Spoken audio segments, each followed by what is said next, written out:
اللہ کے حبیب علیہ الصلوۃ والسلام ارشاد فرماتے ہیں کہ اگر کوئی آدمی حق پر ہونے کے باوجود نزاع اور جھگڑا ختم کرنے کے لیے اپنے حق سے دستبردار ہو جائے، اپنا حق چھوڑ دے، تو میں جنت کے آباد حصے میں اس کے لیے گھر کی ضمانت دیتا ہوں۔ اللہ اکبر۔ ارشاد فرمایا رسول اللہ صلی اللہ علیہ وسلم نے کہ جو طالب علم یعنی کوئی بھی شخص حصول علم کے لیے سفر کرتا ہے، اس کے لیے اللہ جنت کا راستہ آسان کر دیتا ہے۔ اللہ اکبر۔ یہ صحیح مسلم کی روایت ہے۔ تو علم حاصل کرنے کے لیے اگر آدمی، اور علم خواہ دنیاوی ہو یا دینی ہو، لیکن ہو اللہ کو راضی اور خوش کرنے کے لیے، دنیا کی کوئی غرض جو ہے اس کے اندر شامل نہ ہو، خالصتاً دنیا کے لیے نہ ہو، تو علم کا حصول بہت بڑی نعمت ہے۔ اس شخص کے لیے جنت کا راستہ آسان کر دیا جاتا ہے۔ اور دوسری روایت میں آتا ہے کہ اس کے لیے پرندے، اس کے لیے فرشتے راستے میں پر بچھاتے ہیں۔ اللہ اکبر۔ چیونٹیاں اپنے بلوں میں، مچھلیاں پانی کے اندر، اور ہر چیز جو ہے اس کے لیے دعائیں کرتی ہے۔ ایک روایت میں آتا ہے کہ ہر وہ شخص جو ایک شہر، ایک بستی، ایک جگہ سے دوسرے شہر یا بستی میں اپنے کسی مسلمان بھائی سے صرف اللہ کی رضا کے لیے، کوئی دنیا کی غرض نہ ہو، ملاقات کے لیے جائے، اللہ تعالیٰ اسے جنت میں داخل کر دیتے ہیں۔ طبرانی نے اسے روایت کیا ہے۔ یہ مسلمانوں کا آپس میں ملنا، ایک دوسرے سے محبت اللہ کی رضا کے لیے کرنا کتنی بڑی نعمت ہے۔ فرمایا رسول اللہ صلی اللہ علیہ وسلم نے کہ جو شخص صبح کے وقت اپنے مسلمان بیمار بھائی کی عیادت کے لیے جاتا ہے، شام تک 70,000 فرشتے اس کے لیے دعائے خیر کرتے رہتے ہیں، اور شام کے وقت جاتا ہے تو صبح تک اس کے لیے 70,000 فرشتے دعائیں کرتے رہتے ہیں، اور اس کے لیے جنت میں ایک باغ ہوگا۔ امام ترمذی نے اس کو روایت کیا ہے۔ رسول کریم صلی اللہ علیہ وسلم سے سوال کیا گیا کہ جنت میں جانے والے لوگوں کی اکثریت کن لوگوں کی ہوگی؟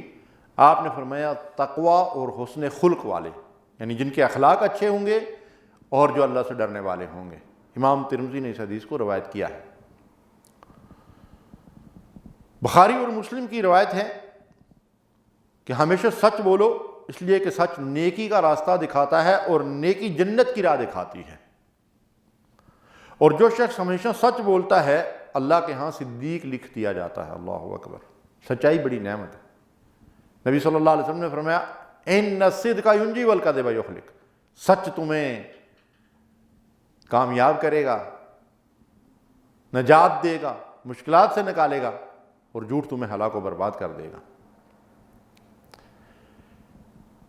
امام بخاری نے اس حدیث مبارکہ کو روایت کیا ہے کہ نبی صلی اللہ علیہ وسلم نے فرمایا کہ میں اور یتیم کی کفالت کرنے والا جنت میں یوں ہوں گے جیسے یہ دو انگلیاں آپس میں جڑی ہوئی ہیں۔ اللہ اکبر۔ جنت بھی اور رسول اللہ صلی اللہ علیہ وسلم کی رفاقت بھی۔ کسے؟ جو کسی یتیم کی ضرورتوں کو پورا کرے، اس کی کفالت کرے۔ اور اللہ کے حبیب صلی اللہ علیہ وسلم نے فرمایا، اسے امام مسلم نے روایت کیا ہے کہ جو شخص اچھی طرح مکمل وضو کرتا ہے اور وضو کے بعد یہ کلمات پڑھتا ہے اشہد ان لا الہ الا اللہ وحدہ لا شریک لہ واشہد ان محمدا عبدہ ورسولہ اللہم اجعلنی من التوابین واجعلنی من المتطہرین، اس کے لیے جنت کے 8 دروازے کھول دیے جاتے ہیں۔ اللہ اکبر۔ لیکن یاد رکھیے کہ وضو کی یہ فضیلت اسی شخص کو حاصل ہوگی جو نمازیں پڑھنے کے لیے وضو کرتا ہے۔ ایک آدمی وضو کی اس فضیلت کو لے لے اور ہر وقت وضو کر کے یہ دعائی پڑھتا رہے اور نماز کوئی نہ پڑھے تو اسے اس کا کوئی فائدہ نہیں ہوگا۔ اللہ کے نبی صلی اللہ علیہ وسلم نے فرمایا، صحیح بخاری کی یہ روایت ہے کہ جو شخص اللہ کی خوشنودی کے لیے مسجد تعمیر کرتا ہے اللہ اس کے لیے جنت میں گھر بناتا ہے، اور اگر کسی کے پاس پوری مسجد تعمیر کرنے کی استطاعت نہیں ہے تو وہ مسجد کی تعمیر میں اپنا حصہ ڈال دے، اللہ اس کو بھی اجر سے نوازے گا۔ اللہ کے نبی صلی اللہ علیہ وسلم نے فرمایا، جس نے 2 ٹھنڈی نمازیں ادا کی جنت میں داخل ہو گیا۔ داخل ہو گیا۔ اللہ اکبر۔ کون سی ٹھنڈی نمازیں؟ فجر اور عصر، ان نمازوں کی قرآن و سنت کے اندر بڑی اہمیت ہے، اور امام بخاری نے اس حدیث کو روایت کیا ہے۔ اور پھر فرمایا کہ جو شخص صبح یا شام مسجد کی طرف چل کر نماز کے لیے جاتا ہے، اللہ ہر بار جنت میں اس کے لیے مہمانداری کرتا ہے۔ یہ بھی بخاری اور مسلم کی روایت ہے۔ اللہ اکبر۔ گویا اللہ کے گھر کی طرف جانا، اللہ کے گھر میں جا کے نمازیں ادا کرنا، اللہ تعالیٰ کی مہمانداری سے لطف اندوز ہونا ہے، جو ہے کہ یہ جنت کا راستہ ہے۔ یہ کام کرنے والوں کو اللہ جنت میں ان کی مہمان نوازی کرے گا۔ اور اسی طرح جو شخص روزانہ فرض نمازوں کے علاوہ 12 رکعتیں ادا کرتا ہے، نبی صلی اللہ علیہ وسلم نے فرمایا کہ اللہ اس کے لیے جنت میں گھر بناتا ہے۔ یہ 12 رکعتیں ہمیں عموماً ان کو سنت مؤکدہ کہتے ہیں۔ فجر کی 2 سنتیں، ظہر کی پہلے 4 اور بعد والی 2، اور مغرب کی 2 سنتیں، اور عشاء کی 2 سنتیں۔ تو یہ 12 رکعت پڑھنے والے کو جنت کی بشارت دی گئی۔ رسول کریم صلی اللہ علیہ وسلم نے فرمایا کہ جو شخص زبان اور شرمگاہ کی حفاظت کرے، میں اسے جنت کی ضمانت دیتا ہوں۔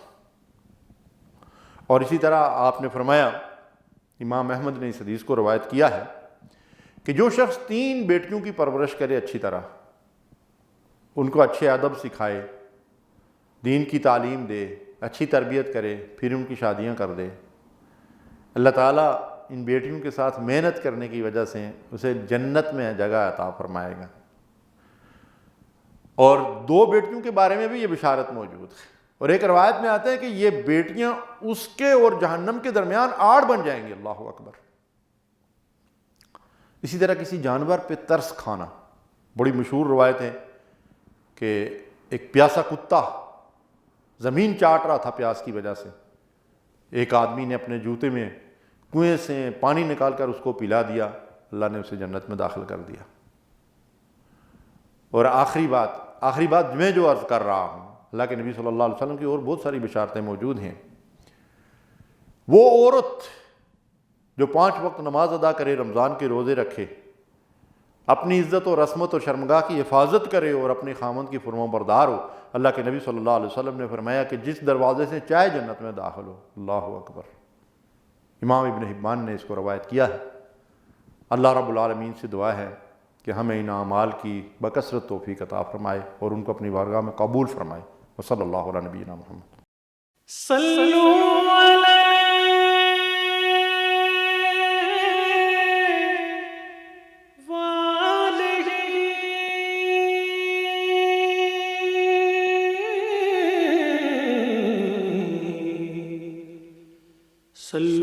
علیہ